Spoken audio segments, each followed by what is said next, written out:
Pre-Hispanic Mexico, the colonial era, the War of Independence, and the Mexican Revolution are full of half-truths and outright lies that have endured for centuries. Many of these falsehoods remain deeply rooted in the collective imagination, perceived as unquestionable truths. Over time, some of these ideas became government doctrines and were embedded in school textbooks as facts. However, a rational and honest examination of historical evidence often reveals completely different conclusions. This video will delve into two significant myths and misconceptions from Mexican history that many of us might still believe today. The resignation of Porfirio Díaz is a story surrounded by mystery.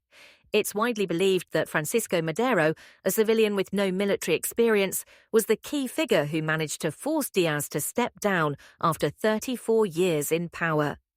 But how could someone without a military background overthrow one of Mexico's most experienced generals? Díaz, after all, was the hero of the Battle of Puebla and the man who expelled the French from Mexico.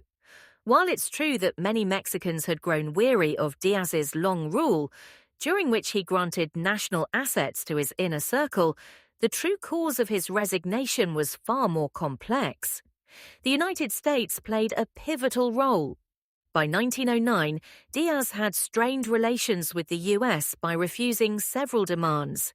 He opposed the establishment of a US military base in Mexico, continued a canal project in Tehuantepec that competed with the US-controlled Panama Canal, purchased weapons from Germany instead of the US, and declined to extradite José Santos Zelaya, a Nicaraguan leader opposed by the Americans.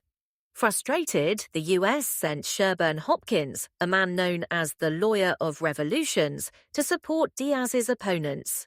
Francisco Madero's father and brother met with Hopkins in New York and secured $50,000, equivalent to about $1 million today, to fund Díaz's overthrow.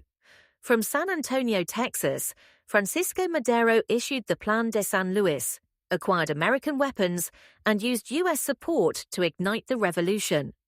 Díaz ultimately resigned on May 30, 1911, to avoid further bloodshed. However, his departure led to chaos. The Mexican Revolution claimed an estimated 2 million lives, 40 times the number of US deaths in the Vietnam War. The revolution's supposed goal was to remove Díaz, yet even after his exit, violence escalated. As president, Madero imposed a tax on American oil companies, angering them and prompting their push for his removal.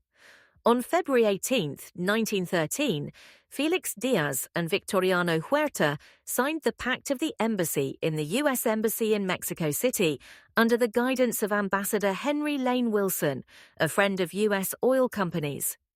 On the same day, Madero's brother Gustavo was tortured and killed, and Francisco Madero himself was executed just 4 days later.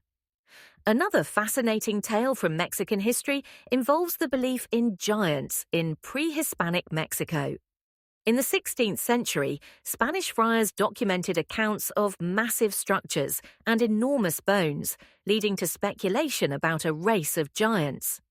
Fray Bernardino de Sahagún described the pyramids of Teotihuacan and Cholula as colossal mounds created by giants, while Fray Diego Durán spoke of bones unearthed in regions like Tlaxcala and Huejotzingo that supposedly belonged to these mythical beings.